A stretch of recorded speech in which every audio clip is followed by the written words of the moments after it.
जय श्री कृष्णा दोस्तों, राधे राधे। कथा को शुरू करने से पहले आप सभी वीडियो को एक लाइक ज़रूर कर दें। कार्तवीर्य कहने लगे कि हे भगवान, वह राक्षस कौन था और कांचन मालिनी कौन थी? उसने अपना धर्म कैसे दिया और उनका साथ कैसे हुआ? हे ऋषिवर, अत्रि ऋषि की संतानों के सूर्य, यह कथा सुनाकर मेरा कौतूहल दूर कीजिए। तब दत्तात्रेय जी कहने लगे कि राजन, इस पुरातन विचित्र इतिहास को सुनो। कांचन मालिनी नाम की एक सुंदर अप्सरा थी जो माघ मास में प्रयाग में स्नान करके कैलाश पर जा रही थी। तब उसको मार्ग में जाते हुए हिमालय के कुंज से एक घीर राक्षस ने देखा।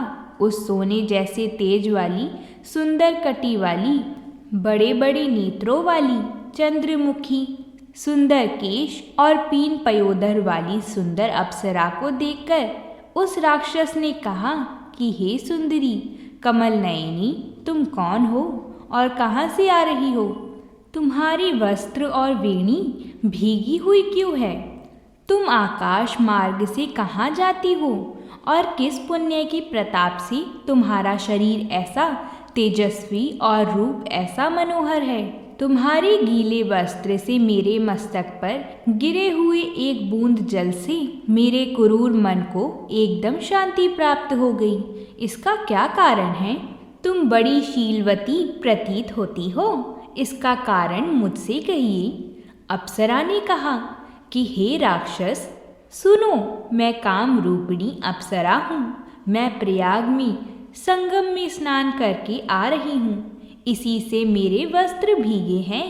अब कैलाश पर जा रही हूँ, जहाँ पर श्री शिव जी निवास करते हैं। त्रिवेणी के जल से मेरी सब क्रूरता दूर हो गई है, जिसके पुण्य के प्रभाव से मैं इतनी सुंदर और पार्वती जी की प्रिय सखी हुई। जो आश्चर्य देने वाला उदाहरण मुझसे ब्रह्मा जी ने कहा था, सो सुनो। मैं कलिंग देश के राजा की वैश्या थी और सुंदरता में अपूर्व थी। मेरी सुंदरता पर सारा नगर मोहित था और मैंने अनेकों प्रकार के भोग भोगे। अनेक प्रकार के वस्त्र और आभूषणों की घर में कोई कमी नहीं थी। कई कामी पुरुष आपस में स्पर्धा ही से मृत्यु को प्राप्त हो गई। इस तरह उस नगर में बड़ी सुंदरता से यौवन व्यतीत हुआ और मैं वृद्धावस्था को प्राप्त हो गई। तब मेरे मन में विचार उत्पन्न हुआ कि मैंने अपनी सारी आयु पापों में ही व्यतीत कर दी। धर्म का कोई कार्य, दान, तप, यज्ञ आदि नहीं किया। शिव या दुर्गा जी की आराधना नहीं की, ना कभी भगवान विष्णु जी का ही पूजन किया। इस प्रकार अशांत चित्त से मैंने एक ब्राह्मण की शरण ली जो वेदों का ज्ञाता और ब्रह्मनिष्ठ था। मैंने उनसे पूछा कि मेरा उद्धार किस प्रकार हो सकता है।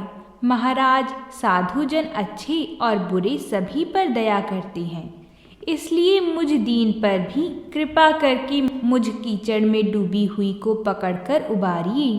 क्षीर सागर क्या हंस को ही दूध देता है, बतख को नहीं देता? तब वह ब्राह्मण राजा का पुरोहित इन सब बातों को सुनकर मुझ पर दया करके कहने लगा कि तू ब्रह्मा के क्षेत्र प्रयाग में जाकर माघ मास में त्रिवेणी संगम में स्नान कर, परंतु मन में अशुभ क्रिया का विचार नहीं करना। पापों के नाश के लिए महर्षियों ने तीर्थ स्थान से अधिक और कोई प्रायश्चित नहीं बतलाया। प्रयाग में स्नान करने से तू अवश्य पवित्र होकर स्वर्ग को जाएगी। हे भामिनी, पुराने समय में गौतम ऋषि जी की स्त्री को देखकर इंद्र ने काम के वशीभूत होकर कपट वेश में उससे भोग किया था। इसलिए ऋषि द्वारा श्राप दिया गया और उसका शरीर अत्यंत लज्जा युक्त हजारों भागों वाला हो गया।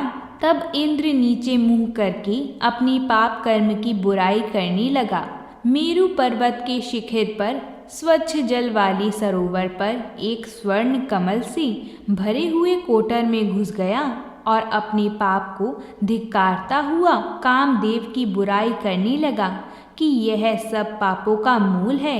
इसके ही वशीभूत होकर मनुष्य नरक में जाते हैं और अपनी धर्म, कीर्ति, यश और धैर्य का नाश करते हैं। इंद्र ऐसा सोच रहा था कि इंद्र के बिना सारा देवलोक शोभाहीन हो गया। तब देवता गंधर्व, किन्नर, लोकपाल इंद्राणी के सहित बृहस्पति जी से जाकर पूछने लगे कि महाराज, इंद्र के न रहने से स्वर्ग ऐसा शोभाहीन हो गया है जैसे सतपुत्र के बिना श्रेष्ठ कुल। इसलिए स्वर्ग की शोभा के लिए कोई क्रिया सोचिए, इस विषय में देर नहीं लगानी चाहिए। तब बृहस्पति जी कहने लगे कि इंद्र ने बिना सोचे विचारे जो कर्म किया है उसका फल भोग रहा है, सो वह कहाँ है, मैं यह सब जानता हूँ। फिर गुरुजी ने सबको साथ लेकर स्वर्ण कमलों से युक्त बड़े सरोवर में इंद्र को देखा, जिसका मुख मलिन और आंखें बंद थीं। तब इंद्र ने बृहस्पति जी के चरणों को पकड़कर कहा कि इस पाप से उद्धार करके आप मेरी रक्षा कीजिए। तब बृहस्पति जी ने इंद्र से कहा कि प्रयाग में स्नान करने से ही तुम पाप मुक्त हो जाओगे। तब इंद्र सहित सबने ही प्रयाग में जाकर संगम में स्नान किया और त्रिवेणी स्नान से इंद्र पाप मुक्त हो गई। तब बृहस्पति जी ने इंद्र को वरदान दिया कि तुम्हारे शरीर में जितने भग हैं सब नेत्र हो जाएं। तब इंद्र ब्राह्मण के वर से हजारों नेत्रों से ऐसा सुशोभित हुआ जैसे मानसरोवर में कमल शोभ्यमान होता है। बोलिए भगवान श्री हरि की जय हो। अब हम भगवान श्री हरि विष्णु और माता लक्ष्मी का स्मरण करते हुए चलिए सुनते हैं माता लक्ष्मी की कथा को। इस कथा को श्रद्धा पूर्वक सुनिएगा। मेरा आपसे निवेदन है कि इस कथा को बीच में छोड़कर इस कथा का अपमान ना करें। एक समय एक नगर में एक पति पत्नी रहा करते थे। शीला और उसका पति ईमानदारी से जीते थे। वह किसी की भी बुराई नहीं करते थे और प्रभु के भजन में अच्छी तरह से समय व्यतीत कर रहे थे। शहर के लोग उनकी गृहस्थी की सराहना करते थे। शीला की गृहस्थी इसी तरह खुशी खुशी चल रही थी, पर शीला के पति के अगले जन्म के कर्म भोगने के लिए बाकी रह गए थे। ऐसे में वह बुरे लोगों से दोस्ती कर बैठा। वह जल्द से जल्द करोड़पति होने के ख्वाब देखने लगा, इसलिए वह गलत रास्ते पर चल गया। रास्ते पर भटकते भिखारी जैसी उसकी हालत हो गई थी। शहर में शराब, जुआ, चरस, गांजा वगैरह आदि गंदी आदतें फैली हुई थी। उसमें ही शीला का पति भी फंस गया। दोस्तों के साथ उसे भी शराब की आदत हो गई। जल्द से जल्द पैसे वाला बनने की लालच में दोस्तों के साथ जुआ भी खेलने लगा। इस तरह बचाई हुई धनराशि, पत्नी के गहने, सब कुछ जुए में गवा दिया। इसी तरह एक वक्त ऐसा भी था जब वह सुशील पत्नी के साथ मजे से रहता था और प्रभु भजन में सुख शांति से वक्त व्यतीत करता था। उसके बजाय घर में दरिद्रता और भुखमरी फैल गई। सुख से खाने की बजाय 2 वक्त भोजन के लाले पड़ गए थे और शीला को पति की गालियां खाने का वक्त आया था। शीला सुशील और संस्कारी स्त्री थी। उसको पति के बर्ताव से बहुत दुख हुआ, किंतु वह भगवान पर भरोसा करके बड़ा दिल रखकर दुख सहने लगी। कहा जाता है कि सुख के पीछे दुख और दुख के पीछे सुख आता ही है, इसलिए दुख के बाद सुख आएगा ही। ऐसा श्रद्धा के साथ शीला प्रभु की भक्ति में लीन रहने लगी। इस तरह शीला ने बहुत दुख सहते सहते प्रभु की भक्ति में वक्त बिताया। अचानक एक दिन दोपहर को उनके द्वार पर किसी ने दस्तक दी। शीला सोच में पड़ गई कि मुझ जैसी गरीब के घर पर इस वक्त कौन आया होगा। फिर भी द्वार पर आए हुए अतिथि का आदर करना ही चाहिए। ऐसा सोचकर शीला ने खड़े होकर द्वार खोला। देखा तो सामने एक माँ जी खड़ी थी। वह बड़ी उम्र की लगती थी, किंतु उनके चेहरे पर अलौकिक तेज निखर रहा था। उनका भव्य चेहरा करुणा और प्यार से झलकता था। उनको देखते ही शीला के मन में अपार शांति छा गई। वैसे शीला इस माँ जी को पहचानती ना थी, फिर भी उनको देखकर शीला के रोम रोम में आनंद छा गया। शीला माँ जी को आदर के साथ घर में लाई। घर में बिठाने के लिए कुछ भी नहीं था। अंततः शीला ने सकुचाते हुए फटी हुई चादर पर उनको बिठाया। माँ जी ने कहा, क्यों शीला, मुझे पहचाना नहीं? शीला ने सकुचाकर कहा, माँ, आपको देखते ही बहुत खुशी हो रही है, बहुत शांति हो रही है।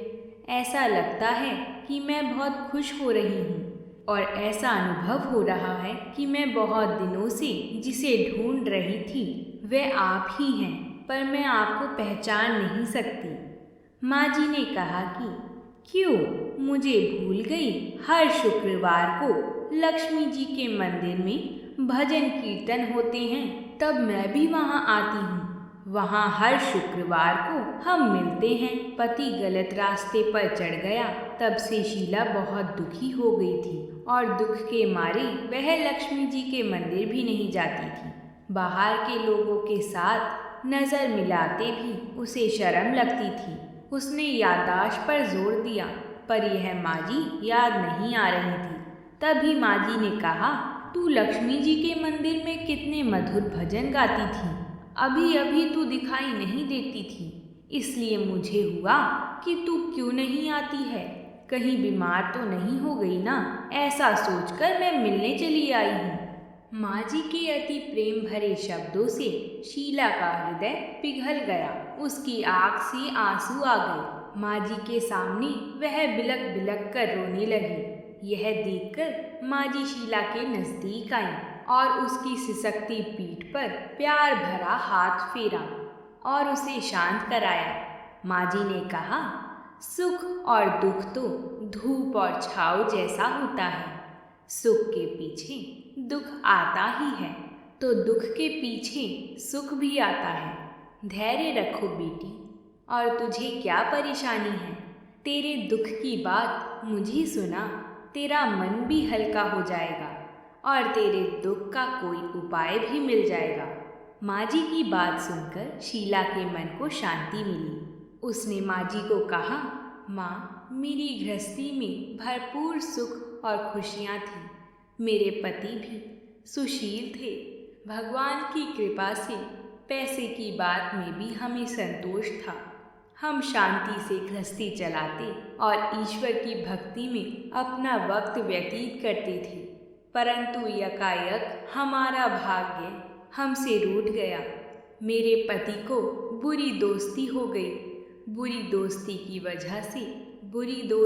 वजह से शराब, जुआ और ना जाने कितनी खराब आदतों के शिकार हो गए और उन्होंने सब कुछ गवा दिया और हम रास्ते पर भिखारी जैसे बन गए। यह सुनकर माँ जी ने कहा, सुख के पीछे दुख और दुख के पीछे सुख आता ही रहता है। ऐसा भी कहा जा सकता है कि कर्म की गति न्यारी होती है। हर इंसान को अपने कर्म भुगतने ही पड़ते हैं, इसलिए तू चिंता मत कर। अब तू कर्म भुगत चुकी है, अब तुम्हारे सुख के दिन अवश्य आएंगे।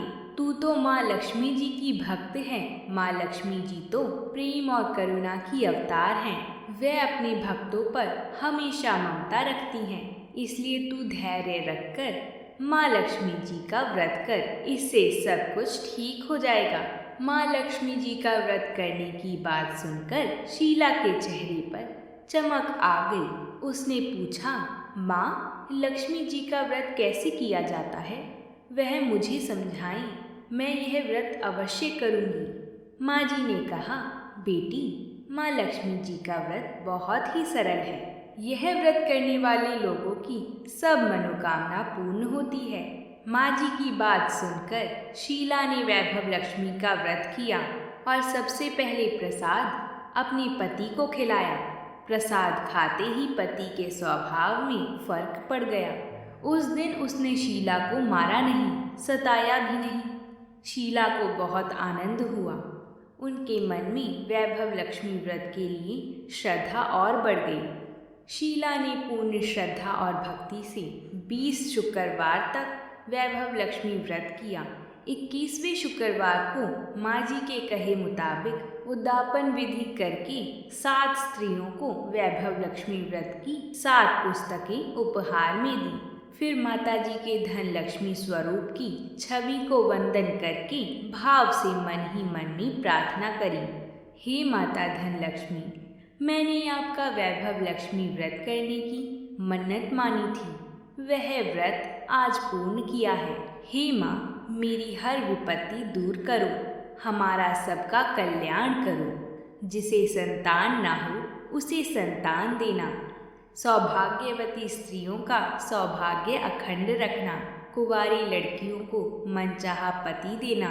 जो भी आपका यह व्रत करे उनकी सब विपत्ति दूर करना, सबको सुखी करना। हे माँ, आपकी महिमा अपार है। ऐसा बोलकर लक्ष्मी जी के धन लक्ष्मी स्वरूप की छवि को प्रणाम किया।